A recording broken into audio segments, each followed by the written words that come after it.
What criteria did you use when considering an international expansion? When we first launched, we launched with Flickr, our first partner.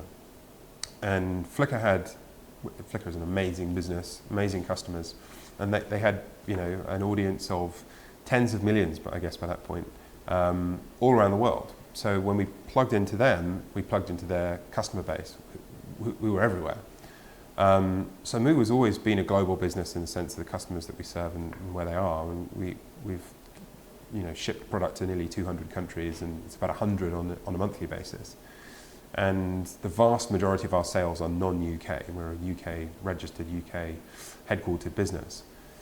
So we kind of instantly were an international kind of property, but we were always shipping from London. And as the kind of business grew and developed, and we learnt more about where the highest value customers were, or where the repeat customers were, the US was really proving to be the fastest area and region of growth for us. When it was kind of proven out that the US was the fastest growing area of our business, and then we realized, we're shipping a lot of product to California from London, that's 6,000 miles, that's not going to scale.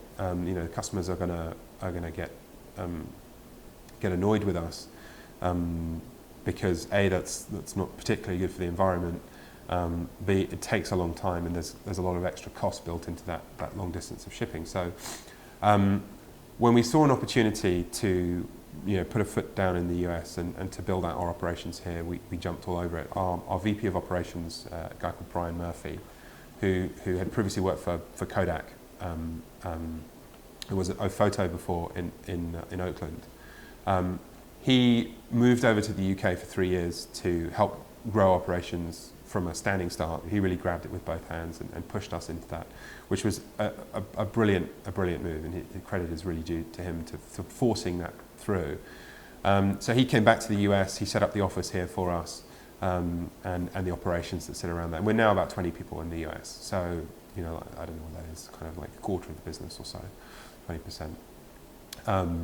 And it's been an amazing move. I mean, the US continues to be the fastest growing area of our business. We have many, many, many customers here. And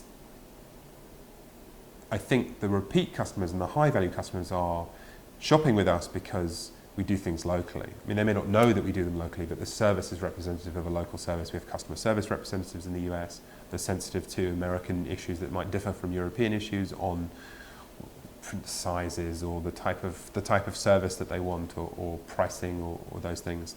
But also we're manufacturing locally, and it's just quicker, and all those other things as a result as well.